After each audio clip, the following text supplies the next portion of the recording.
Bismillah, assalomu alaykum. Bugun sizlarga mana tanishtirib o'tadigan mahsulotimiz slayser bo'ladi. Har xil turdagi go'sht mahsulotlari yoki sir va meva-cheva shunaqangi xullas suyagi bo'lmagan, ya'ni danagi bo'lmagan, qattiq jismi bo'lmagan narsalar, yumshoq narsalarni bemalol zo'r qilib, yupqa parray qilib kesib beradigan slayserimiz bu. Hurakan brendiga tegishli bo'ladi. Originalniy narsa, eng katta razmeri 30 santimetrlik.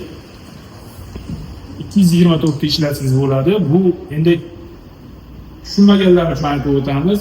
Buni ko'pincha zakuska salatlarda, to'ylarda мясной salatlar qiladigan akalarimiz ko'pincha olishadi. Shunaqa ish bilan shug'ullanadiganlar ko'p olishadi.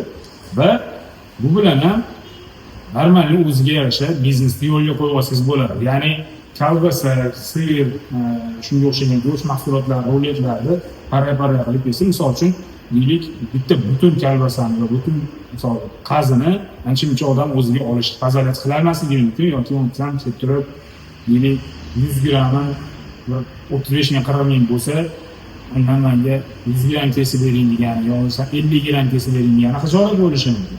Shuning uchun siz misol qazi bo'ladigan o'sha go'sht mahsulotlarini parra-parra qilib kesib, одноразовый idishga chiroyli qilib pakovka qilib do'konlarga shtushni qilib tarqatib qo'ysangiz 50 gramdan 100 gramdan har xil.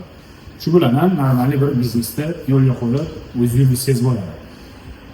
Bu apparatimizni hozirgi kundagi narxi 320 dollar chiqadi. Bemalol ekranlarida chiqayotgan telefon raqamlariga murojaat qilib ma'lumotlarni olsalar ham bo'ladi. O'zbekiston bo'yicha barcha hududlarga yetkazib berish xizmati bizda mavjud. Faqatgina bepul bo'lmaydi dastavkamiz va buni ishlash videosini, ishlash jarayonini mana shu pastki qismda yoki video davomida sizga ko'rsatib o'tamiz. Video oxirigacha ko'ringlar, kanalimizga like, podpiska tugmalarini bosib qo'yib bizni kuzatishda davom etinglar. Biz esa sizlar uchun yaxshi kontentlar tayyorlashda davom etamiz.